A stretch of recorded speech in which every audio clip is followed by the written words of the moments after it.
good, everybody? It's your boy, Nox Black, chilling with the top back, and I'd like to welcome you to another episode of Black's Magic Arena. If you've been keeping up with us all week, you'll know that today is deck number 4, and we got an extremely spicy list for you today. In the spirit of full transparency, if you guys paid attention to the spreadsheet we've been using to track all of this stuff, you noticed that I had a Golgari Skeletons list on there. Well, I noticed that the deck didn't really have the level of juice that I wanted it to have, and the green card that was in there, because Golgari is green and black, the green card that was in there was the only green card, and it didn't do enough that I wanted to keep it in. So I started looking at this card right here, right? Geese of the Hellraiser. And I noticed that this card buffs skeletons and zombies. The initial idea for the deck was just skeletons, but this card does both. So I started thinking, maybe I can get some zombie synergy into the deck as well and get some buffs, because I also have cards like the Death Baron, which also buffs both skeletons and zombies. And then I started thinking, well, now we're doing like a whole undead kind of theme here. And so that's when I came up with the idea to do Mono-Black Revenants. And that's what this deck is. So let's get into it. First off, we got Corrupted Conviction, a 1-cost instant spell, and as an additional cost to cast it, we have to sacrifice a creature, which, believe me, in this deck, you'll see by the end, it's not a problem to have. This card, for 1 black mana, allows us to draw 2 cards. Now, that is an excellent rate for Magic the Gathering. Even if you do have to sacrifice a creature in order to get it, when you are making as many token creatures as we're going to be making today, this basically pays for itself, and it replaces itself with 2 cards, right? Next up, we're gonna have 3 copies of Duress. Now, Duress is a card that's gonna serve 2 purposes for us. The first purpose is obviously what it says on the card. It allows us to look at our opponent's hand and take a non-creature, non-land card out of it and just boom, get rid of it. You can't use that anymore. But also it has synergy with our boss monster Gisa, because Gisa cares about committing crimes. And committing crimes basically means that you're just targeting your opponent. So anything, any ability or card that you have that targets your opponent in any way, whether it targets their creatures or them, it counts as committing a crime, and it's going to proc these abilities that you see at the bottom of this card, right? Create 2-tap, 2/2 blue and black zombies. Duress also serves that purposes because it allows us to target the opponent if we get it while Gisa is on the battlefield. Next up, we've got 3 copies of Eaten Alive, and this is also a card that allows us to target our opponent and get that crimes, but it also allows us to exile target creatures instead of destroying them, and those can be very important to get rid of annoying things that might have ETBs or that are annoying to get rid of, that can somehow be brought back to the battlefield. I'm thinking of cards like the Unstoppable Slasher. This is a card that's going to help us to get rid of those permanently. Next up, we got 4 copies of the Forsaken Miner, our first skeleton of the deck. This is a 1-mana 2/2 creature that cannot block, but whenever you commit a crime, there's that theme again, you can pay 1 black mana and you can return this card from the graveyard to the battlefield. And so this card really allows us to continue to be aggressive late into games when the opponent has maybe responded to some of the threats that we've presented them with. And this is going to just allow us to be more resilient whenever we're doing our crime committing. Things like Duress, Eaten Alive, Bitter Triumph, all of that. So this is a great card for the Skeletons deck. Next up, we have 3 copies of Tiny Bones the Pickpocket. Now, Tiny Bones has a very interesting interaction when it comes to Gisa and the Forsaken Miner, because when it deals combat damage, I can target a card in my opponent's graveyard and I can cast that spell if I have the mana to do so. If I have the number of mana to do so, I can use mana of any color to cast that spell if I can pay for it. But that is not the main part of the functionality that we are going for. We like the fact that it targets. And so this card sneakily can target the opponent and proc those crime abilities of the Forsaken Miner and Gisa without having to cast the card in the graveyard. So this is going to help us to be able to get those extra tokens on the battlefield and get that Forsaken Miner back, even if we don't have the mana to cast the spells, and honestly that's not the main purpose of it anyway. So next up we've got four copies of Bitter Triumph. This card is just another way to target the opponent and also destroy creatures and planeswalkers. Pretty plain and simple. 3 copies of Case of the Stashed Skeleton. So this enchantment is very interesting because when it hits the battlefield, it's going to create a 2/1 black skeleton token that's going to have Suspect. And what that essentially means is that it cannot block and it has Menace.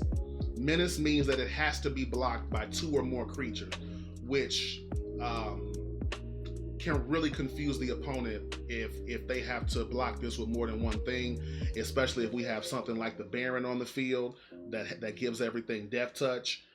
This is going to put them in a pretty big predicament with this token, because it's going to allow us to destroy 2 things if it has Death Touch. But also, in order to solve this, we have to have no suspected skeletons at the end of the turn, which that's very easy to do with cards like the Corrupt the Conviction. We can sacrifice it, or with the Eaten Alive, so we can get rid of it very quickly. But if we do that, we can spend 2 mana on our following turn and pull whatever card we need to pull from out of our deck. And so this is going to help when we get into those late game situations, and maybe you feel like, oh, if I just had this card, I could maybe make a comeback, or I could maybe push the final amount of damage to finish the game. The Case of the Stashed Skeletons, that solved ability is going to allow us to get whatever cards it is that we feel like we need. So next up, we have 4 copies of Corpses of the Lost. This is one of the main engines of the deck, okay? Because it only works with skeletons, not the zombies, but it creates a 2/2 skeleton, and gives it a +1/+0, and it also has haste. Haste means that it can attack the turn that it enters the battlefield, because typically things have summoning sickness. They have to wait a turn in order to attack. This will allow all of your skeletons to attack as soon as they hit the battlefield. This works very well with a card like the Forsaken Miner, because if you commit a crime and you get this back on the field while the Corpses of the Lost is on the field, that Forsaken Miner can go ahead and attack right away. And don't let you have a Death Baron on the field and it's got Death Touch. You see how this can start to kind of get very snowbally? The Corpses of the Lost is a great card to help us push that damage that we need in the mid to late stages of the game. It also has a great effect where at the beginning of our end step, if we descended, which all descended means is that we had a permanent card, a creature, an enchantment, a permanent card leave the battlefield that turn.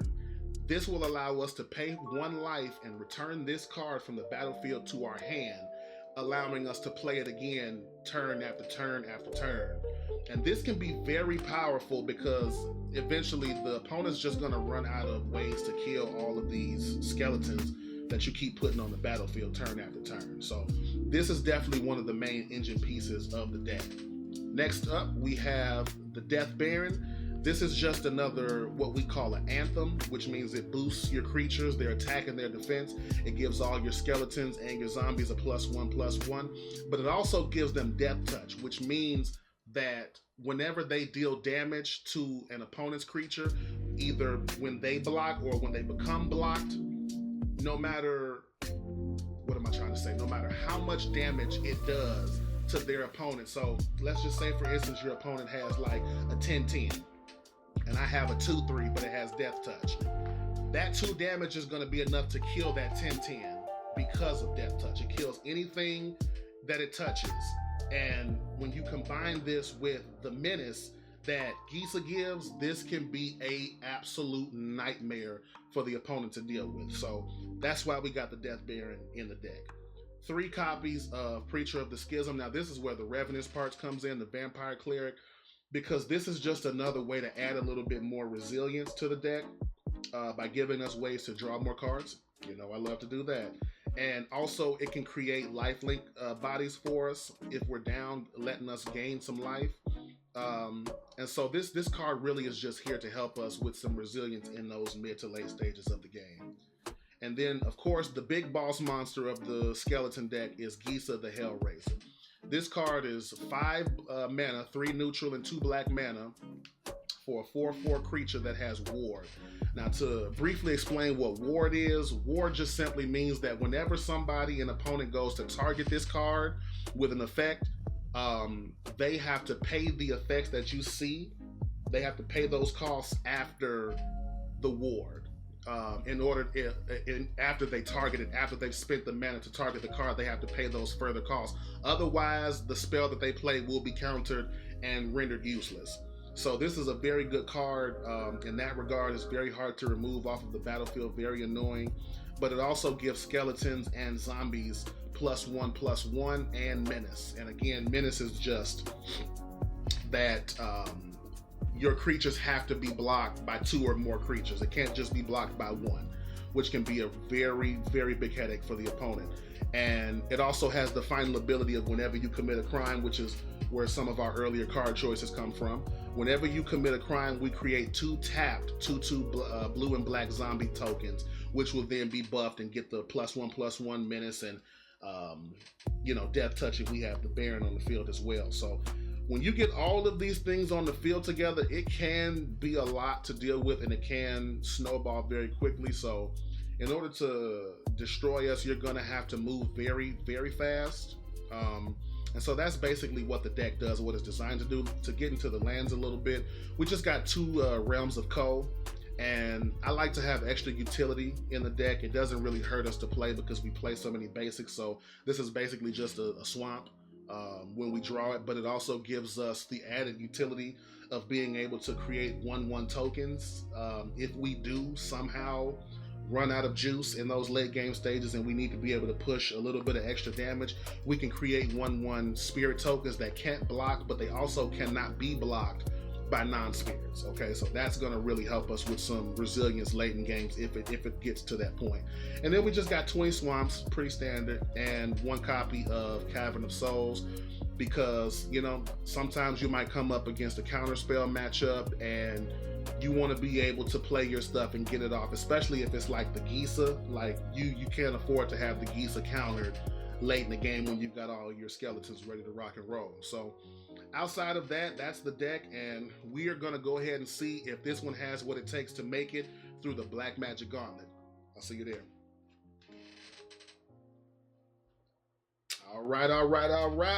Okay, so today we are playing some Mono-Black Revenants, basically undead creatures. That's skeletons, that's zombies, and a little bit of vampire action. So we are going first, and looking at this hand, if the opponent plays creatures, we can see what they've got in their hand early. We've also got a little bit of aggression, and we should be able to draw into the rest of it. Okay, we'll see what it does. We shall see what it does. Turn 1 duress. Show me that hand. What are we doing? I have not seen this. What does this do? Destroy target artifact or enchantment. Put a +1/+1 on target creature you control against indestructible until end of turn. Very nice, but it's gone now. So they also don't potentially have anything else I could hit with that. So this turn we're going to play out the skeleton. And next turn we'll have the Corrupted Conviction online to draw some cards if we need to.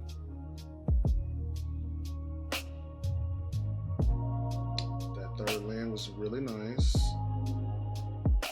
So what I think I'm going to do here is I think I'm going to kill that Badger Mole and just attack and keep up the Corrupted Conviction. Pay 3 life, kill that Badger Mole. We attack. I wonder if I exile it, is it gone? Right? Or is exiled. Okay, yeah, it doesn't. Okay, yeah. Earthbend is when it is exiled too, so never mind. They thought of everything. All right, so I'm not entirely sure what the opponent is doing right now. Clearly, they're trying to do some big mana things, but the Great Divide Guide just lets every ally be a mana dork essentially.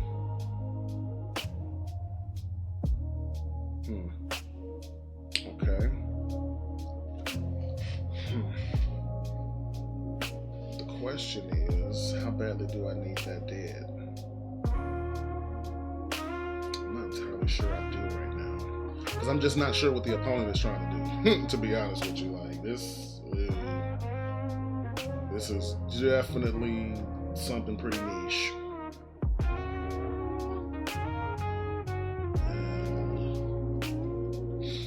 I think I gotta let it live, because this is also my only way to draw more cards right now, and that might become very necessary. I like to hold it in case they try to target the skeleton and kill it, but it doesn't seem like that's really what their deck is trying to do. And I might have to do it now, because I gotta find a way to get rid of that Badger Mole. So he'll probably, well, he might not attack, or he might. We'll see. But I gotta find a way to get rid of that Badger Mole. Magmatic Hellkite. When this creature enters, destroy target non-basic land an opponent controls, and then its controller searches their library for a basic, puts it on the battlefield tapped with a stun counter on it, then shuffles. Let's go ahead and get the card now.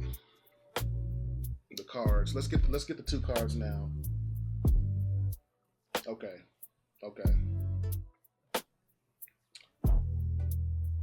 So this works out because I can exile this. Oh, it's non-basic lands they have to destroy. Okay. Still, he's a big body that I don't really want around. So I think I'm going to get rid of him first and then exile the Badger Mole. Oh, that's tough. No, it might be a world in which I have to take the 4 and get rid of the Badger Mole now, because I just can't allow him to have that kind of mana. Yeah. Okay.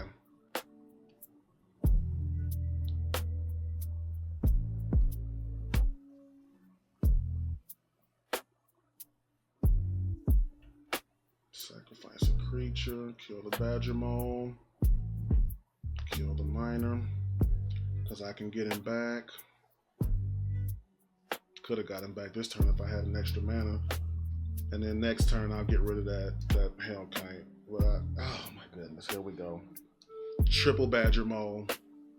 Right, that's the 3rd one? Or am I tripping? No, that's the 3rd one. Okay. This is not going to be easy, people. But, okay, what is this last card? Destroy target artifact.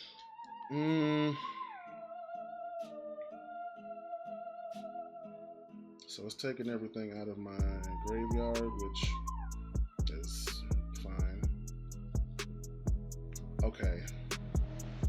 Not great. You know, just simply not great.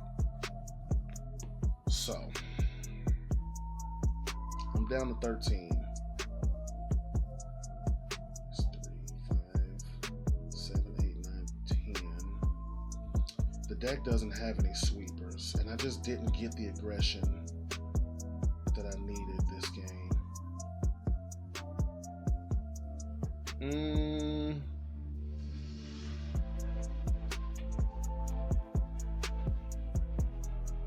So mana, unless he draws something great next turn, I guess I'm gonna have to leave the Badger Mole. Eaten alive. I'm gonna sacrifice a creature.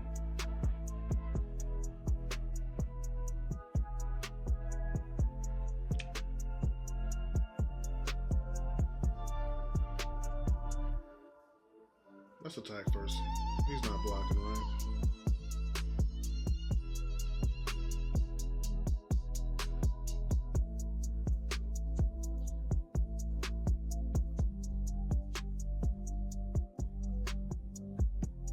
Get rid of that. Get rid of And then these are now solved. They let me go get whatever I want next turn. But I don't know what I'm gonna get that's really gonna save. That's really gonna save me in this matchup.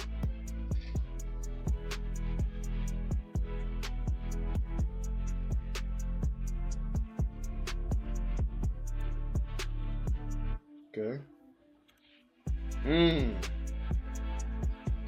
Very good. That's game. Woo! Sheesh, man. Okay. I had to focus because I'm not used to this type of deck. So obviously this Keen-Eye Curator is something that I had to get rid of too.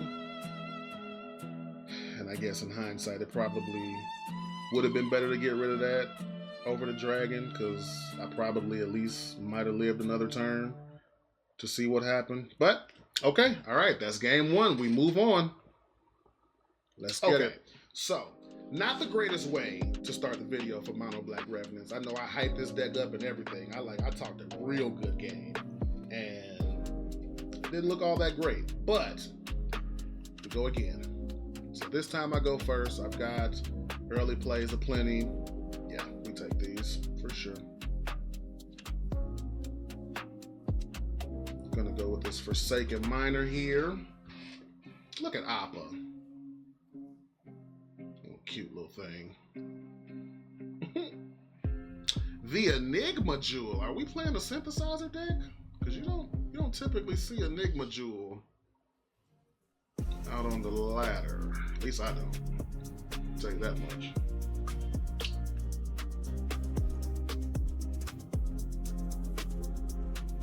So what are we doing? Cryogen Relic. What is going on tonight? When this artifact enters or leaves the battlefield, draw a card. Sacrifice this artifact, put a stun counter on up to one target tapped creature. Okay. Okay. We getting weird tonight, baby. Alright. We are getting quite weird tonight. Let's go ahead and play the Baron. The Bloody Baron. Let's go. Gotta be aggressive, because apparently they're about to do something ridiculous. Like yeah, there goes the synthesizer. Okay. So we gotta hurry up before they start making billions of little tokens. Love that card though. Love the synthesizer.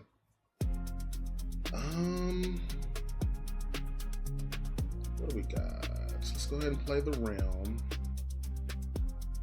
Let's go ahead and tap. Next turn. So now I could really use a Gisa to give everything menace. Yeah, I could really use it. Now, in this case, I can destroy it. So there's that. So that is something. And I will always take something over nothing. Authority. That's actually really good against us. I'm not gonna lie. Really good. I will discard one Eaten Alive.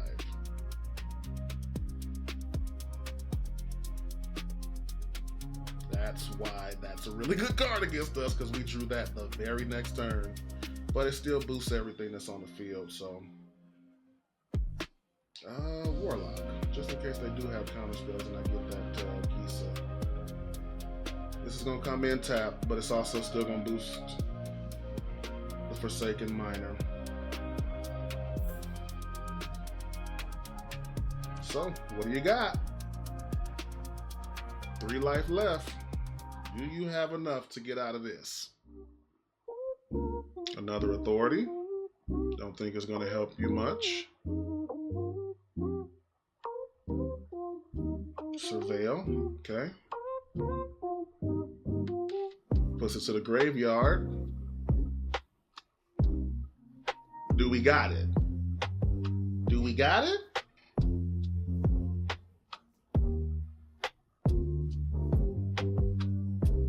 Come on. Just tell us we got it, right?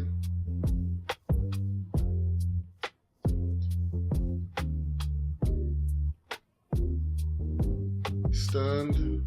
Doesn't matter. That'll be GG's. Okay. All right. So game number 2, we was able to put the aggression on them. That was really good. Yeah, this version of Synthesizer was just entirely too slow to keep up with the level of aggression that we were going for, but I'll take it. Absolutely. Not Zesty Fox. Zesty Fox is crazy. All right, let's get it.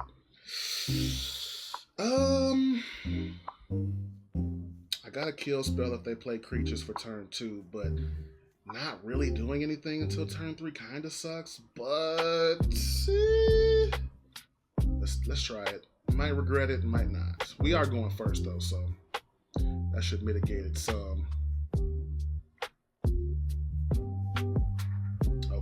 Okay, and we got a Tiny Bones, which is going to grow next turn if we can keep it on the field and play this Corpses of the Lost. Mono White is looking like from Zesty Fox. What do you got, Zesty? What do you got, Zesty?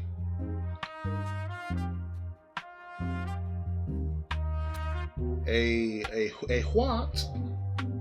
A Wonder Weave Aerialist. Ward 2. This creature has flying as long as it's modified. Okay. So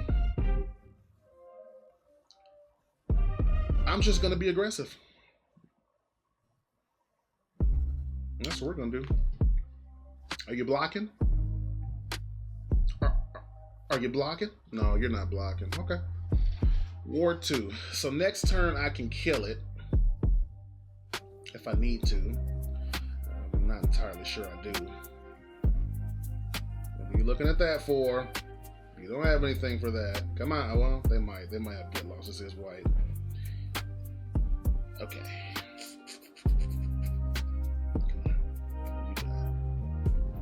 I'm so nervous. So nervous. Seam Rip. Okay, taking my token. You're taking my token. You're taking my token. I appreciate you taking my token. We got the Baron that we could play next turn. Further boosting. My fear now is they have ethereal armor, so they probably play. I can't think of the name of the card right now, but they definitely play the protect spell. If I try to kill this thing, it's not gonna work, I don't think. But we got a duress, so we can go and see if they have it. We can go and see if they have it. How lovely. Mono-Black. They're gonna probably play it, yeah, to avoid getting it taken. Yep, the Shard Mage's Rescue. That's the name of the card. If I would have had an extra mana, well, it's only turn 4 anyway, but if I had one more mana, we could have got rid of it, but not gonna be able to do that. So we can get that Feather of Flight out of their hands, and I can still kill it next turn.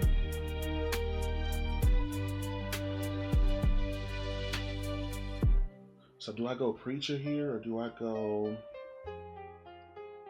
I think we go Preacher here.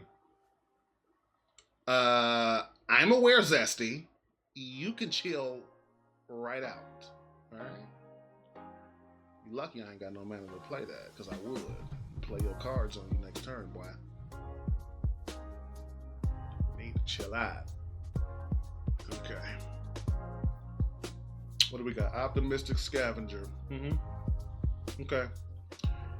But now that card's dead. You hear me? Dead. I think I'll discard a card. We are losing a lot of life here. And I will get rid of the Baron, because they already have Death Touch. And I will pay the 2. And now you're done. And I attack.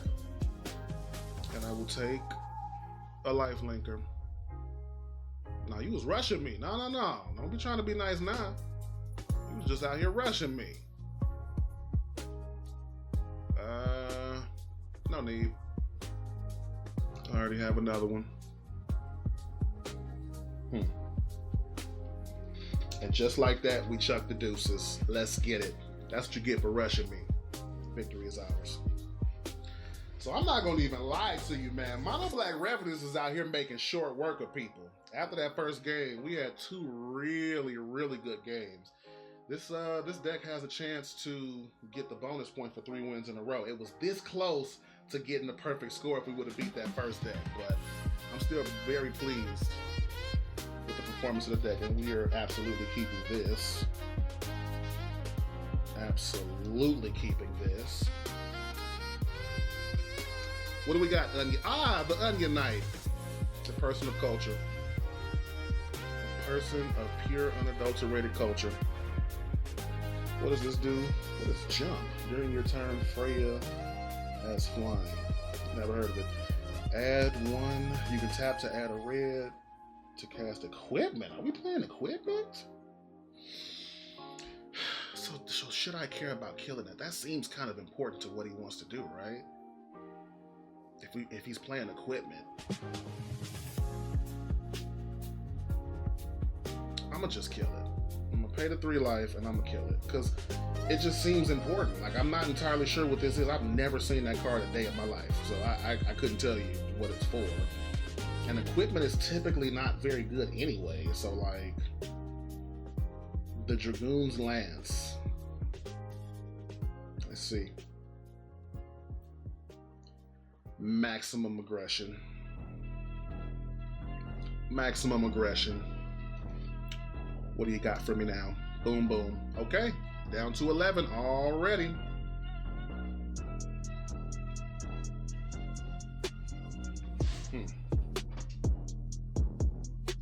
I'm glad I did a longer explainer video today, because it seems like this one might be a little short.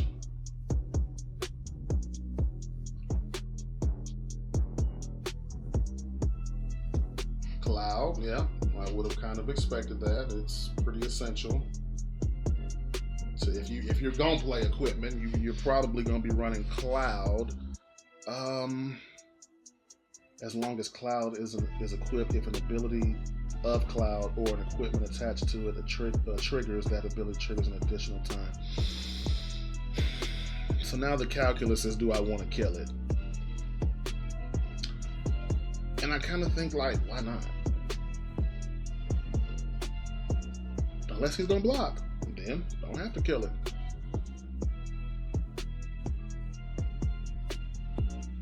But if I kill that, what does he have? Let's play the Preacher. Sacrifice a creature. Get rid of you. And I descended this turn, so I will take that back to my hand to play again the next turn. Maximum aggression. That's what I'm talking about. The Buster Sword, which absolutely does nothing right now. Take that land, play this Corpses of the Lost, 5 more damage. Indie face. Indie face. I like that. And so now if you think you're safe, you're not. You're not. What do you got for me, Onion Knight? Unless you got a sweeper, which even that still doesn't matter, but Adelbert, okay. Little life link. 4, okay. 4/3 life linker. Okay, okay. I respect it.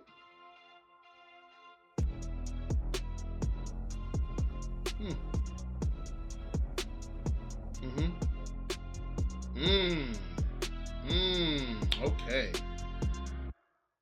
Okay. Let's take a look at this hand real quick. Let's get you back on the field. Let's take a look at this hand. Chainsaw or the Lance again. I'm getting rid of the Chainsaw. I'm also playing the Stash. And look, man, I'm attacking anyway, to be honest with you. I'm attacking regardless. And whatever he tries to block, oh, that's how we win. Yeah, we have lethal. Never mind. We have lethal. That's how we have lethal. He's not going to get this life back. Yeah, there you go. Boom. Draw my cards. And I'll be seeing you. That's what I'm talking about. Hey, yo, the Mono-Black Revenants just came through and went crazy. I like this deck. It just missed King of the Week status, but this thing just went to work. Okay. All right, well, that's the 4 games already, so let's go ahead and take a look at the standings and see what we got. All right, so taking a look at these standings. Mono-Black Revenant. Oh, did this thing perform today? I really feel like we were so close to having that perfect day. If we beat that first deck with the Badger Mole, this thing has a perfect 10, same way as Boros Tokens got, man. But as it stands, I think it still did really awesome. So we got 3 wins, only 1 loss, and it did get the bonus point because it won 3 matches in a row, giving it a grand total of 7 points today. And yeah, like I said, when I first looked at this deck as a Skeletons deck, I was excited about it. But the more I started looking into the synergies with the zombies and the skeletons and all of that, and even the Preacher of the Schism and the way that came through and helped us out, man. Like, this one is something that I think is going to be a contender for weeks to come because it's already advanced to the next week. It's already safe based on the numbers that we have this week. So I think this deck has a lot of potential to be something a lot better in the upcoming weeks. But